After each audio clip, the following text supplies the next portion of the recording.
जिसने अपने को वश में कर लिया, उसकी जीत को देवता भी हार में नहीं बदल सकते। अगर लोग आपकी अच्छाई को कमजोरी समझते हैं तो यह उनकी सोच है। आईना बनो और आईना ही रहो। फिक्र वे करें जिनकी सूरत खराब है। भगवान श्री कृष्ण अर्जुन से कहते हैं, क्या लेकर आए थे जो खो दिया, और क्या उत्पन्न किया था जो नष्ट हो गया। जो कुछ पाया है वह इसी संसार से पाया है, और जो दिया है यहीं पर दिया है। जो आज तुम्हारा है कल किसी और का होगा, क्योंकि परिवर्तन ही संसार का नियम है। भगवान श्री कृष्ण कहते हैं कि कर्म योग ही वह मार्ग है जो हमें हमारी आत्मा से जोड़ता है। कर्म योग हमारे भीतर आत्मज्ञान का संचार करता है, जिससे हम न केवल अपने जीवन के उद्देश्य को पहचानते हैं, बल्कि जीवन के बाद की यात्रा का भी अनुभव प्राप्त कर सकते हैं। इस योग में कर्म के माध्यम से ईश्वर की प्राप्ति होती है। श्रीमद् भगवद गीता में कर्म योग को सर्वोत्तम बताया गया है, और विशेष रूप से गृहस्थ और कर्मशील व्यक्तियों के लिए इसे उपयुक्त माना गया है। कर्म योग हमें सिखाता है कि निष्काम भाव से कर्म करो, बिना किसी आसक्ति के। कर्म योगी अपने कर्म का त्याग नहीं करता, बल्कि केवल फल का त्याग करता है, और इस प्रकार दुखों से मुक्त हो जाता है। उसकी स्थिति इस संसार में एक दाता जैसी होती है, जो कुछ भी पाने की इच्छा नहीं करता। उसे इस बात की चिंता नहीं होती कि वह क्या पा रहा है, क्योंकि वह जानता है कि उसे कुछ नहीं चाहिए। इसीलिए वह दुख और संताप से मुक्त रहता है। इस संसार का हर कार्य ब्रह्म से अलग नहीं है, और चाहे कार्य कोई भी हो, निष्काम कर्म परमात्मा को ही अर्पित होता है। श्री कृष्ण अर्जुन से कहते हैं कि पुनर्जन्म का कारण हमारी वासनाएं और अधिक इच्छाएं हैं। कर्म योगी फल की चाह में नहीं पड़ता, इसलिए वासनाओं का संचय भी नहीं करता, जिससे वह पुनर्जन्म के बंधन से मुक्त हो जाता है। श्री कृष्ण कहते हैं कि मनुष्य का मन वायु की भांति चंचल होता है, जो उसे इच्छाओं और लालसाओं में भटकाता है। यदि जीवन में सफलता चाहिए तो सबसे पहले मन को काबू में करना आवश्यक है। मन पर नियंत्रण होने से सोच शक्ति एकत्रित होती है और कार्य में सफलता मिलती है। गीता में बताया गया है कि जिसने अपने मन को नियंत्रित कर लिया, वह मन में उत्पन्न होने वाली चिंताओं और अनावश्यक इच्छाओं से मुक्त हो जाता है, और वह अपने लक्ष्यों को सरलता से प्राप्त करता है। यदि मन पर काबू नहीं पाया तो वही मन सबसे बड़ा शत्रु बन जाता है।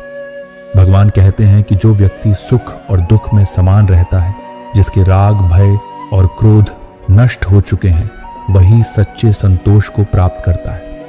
स्थिर बुद्धि वाला मनुष्य सांसारिक सुख दुख से प्रभावित हुए बिना अपनी स्थिति में स्थिर रहता है।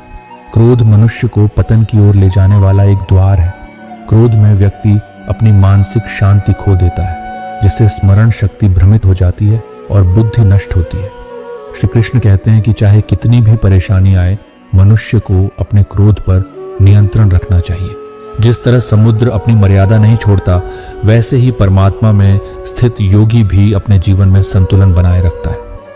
चाहे कितनी ही बड़ी समस्या या सुख दुख का सामना करना पड़े, उसकी स्थिति में कोई परिवर्तन नहीं आता। जो व्यक्ति अपनी सभी इच्छाओं को त्याग कर मोह, अहंकार और ममता से मुक्त हो जाता है, वही शांति प्राप्त करता है। कान्हा कहते हैं कि जो आज तुम्हें दर्द दे रहा है, वही कल तुम्हारी ताकत बनेगा। संकट में सहायता मांगते समय ध्यान से मांगो, क्योंकि संकट कुछ पल का है, पर एहसान जीवन भर का होता है।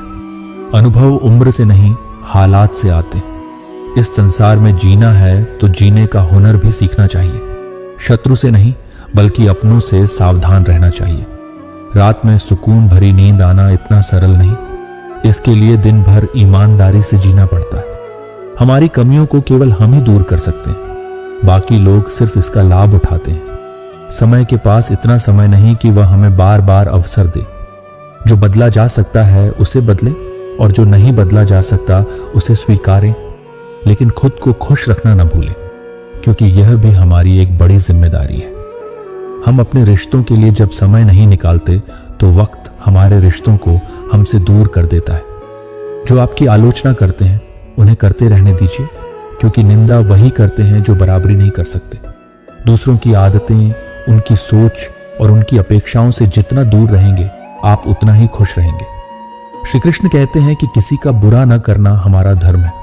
रिश्ते अपनी मर्जी से नहीं बनते। किससे और कब मिलना है, ये ईश्वर पहले ही निर्धारित कर चुके हैं। जीवन में दो व्यक्तियों का होना अनिवार्य है, एक कृष्ण की तरह जो बिना लड़े ही जीत निश्चित कर दे, और दूसरा कर्ण की तरह जो हार सामने हो फिर भी साथ न छोड़े। कान्हा कहते हैं, तू वही कर जो मैं चाहता हूं, फिर होगा वही जो तू चाहता है। इंसान गलत काम करते वक्त चारों ओर देखता है, लेकिन ऊपर देखना भूल जाता है। जो व्यक्ति ऊपर वाले का ध्यान रखता है वह कभी गलत कार्य नहीं कर सकता।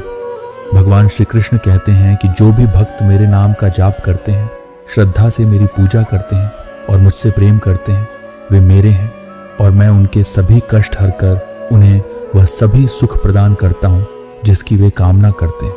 जो भक्त सच्चे मन से भगवान को स्मरण करता है, भगवान उसकी रक्षा जरूर करते हैं और उसके जीवन से सभी संकटों का नाश करते हैं। यदि खुश रहना है तो लोगों की बातों पर कम ध्यान दें और अपने विचारों को प्राथमिकता दें। श्री कृष्ण गीता में कहते हैं कि हे अर्जुन, इन तीनों लोकों में मेरे पास कोई भी ऐसा कार्य नहीं है जिसे मुझे करना चाहिए और ना ही मुझे कुछ प्राप्त करना है, फिर भी मैं अपने कर्तव्यों का पालन करता हूँ, क्योंकि यदि मैं कर्म ना करूं तो अन्य लोग भी कर्म करना छोड़ सकते हैं।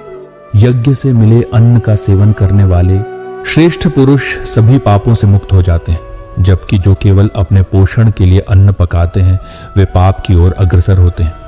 ऐसा माना गया है कि जो लोग ईश्वर का स्मरण किए बिना जीवन जीते हैं उनका जीवन दिशाहीन होता है। ज्ञान ही एकमात्र ऐसा तत्व है जो हर परिस्थिति में मनुष्य का सच्चा साथी होता है। जैसे धरती पर ऋतुएं बदलती हैं, वैसे ही जीवन में सुख दुख आते जाते रहते हैं। जीवन के इस संग्राम में जीत हासिल करने के लिए 3 शस्त्र जरूरी हैं, धर्म, धैर्य और साहस। श्री कृष्ण कहते हैं कि सेवा सबकी करो, लेकिन आशा केवल भगवान से रखो, क्योंकि सेवा का सच्चा मूल्य इंसान नहीं, ईश्वर ही दे सकता है। यदि अहंकार को त्यागना चाहते हो तो झुकना ही उसका एकमात्र उपाय है। जहां तक नजर जाए वहां तक जाओ और वहां पहुंचकर तुम्हें और आगे का रास्ता दिखाई देगा। आंसू मन की वो खामोश प्रार्थना है जो परमात्मा ही सुन सकता है। हमारी जिम्मेदारी है कि हम अपने जीवन को बेहतर बनाएं, क्योंकि इसका उत्तरदायित्व केवल हम पर है। जब कोई अपनी अगली राह पहचान लेता है तभी बदलाव का सही आरंभ होता है। आकाश से संबंध मजबूत हो तो पृथ्वी पर कोई नुकसान नहीं पहुंचा सकता। मन अस्थिर होता है, लेकिन इसे शांतिपूर्वक नियंत्रित किया जा सकता है। भरोसा रखें कि जब हम किसी का अच्छा करते हैं तो हमारे लिए भी कुछ अच्छा हो रहा होता है। श्री कृष्ण कहते हैं कि कर्म और परिश्रम से पहले किस्मत नहीं होती और अच्छे व्यवहार का कोई मूल्य नहीं होता, फिर भी यह लाखों दिलों को जीतने की शक्ति रखता है। संयम हमारे चरित्र का मूल्य बढ़ाता है, लेकिन सच्चे मित्र और परिवार हमारे जीवन का मूल्य बढ़ाते हैं। जो व्यक्ति भगवान की दिव्य लीलाओं को समझता है वह शरीर छोड़ने के बाद पुनर्जन्म से मुक्त होकर परम धाम को प्राप्त करता है। जो मनुष्य सभी इच्छाओं का त्याग करके मैं और मेरा की भावनाओं से मुक्त हो जाता है वही शांति प्राप्त करता है। श्री कृष्ण कहते हैं कि जो व्यक्ति बिना विश्वास के जीवन जीता है वह कभी सच्चे आनंद और सफलता को नहीं प्राप्त कर सकता। मन में विचार केवल कल्पना है और सच्चे अनुभव जीवन का सबक होते हैं। जीवन में सच्ची खुशी तभी होती है जब हमारी सोच, वचन और कर्म में एकता हो। कभी भी निराश मत होइए, क्योंकि समय कठिन हो सकता है लेकिन आप नहीं। जैसे तेल समाप्त होने पर दीपक बुझ जाता है, वैसे ही कर्म कमजोर होने पर भाग्य भी नष्ट हो जाता है। यदि राजा की तरह जीना चाहते हैं तो पहले मेहनत एक सेवक की तरह करनी होगी। याद रखिए, जितना बड़ा सपना होगा संघर्ष भी उतना ही बड़ा होगा। जब लोग आपकी नकल करने लगे तो समझ लीजिए कि आप सफलता के करीब हैं।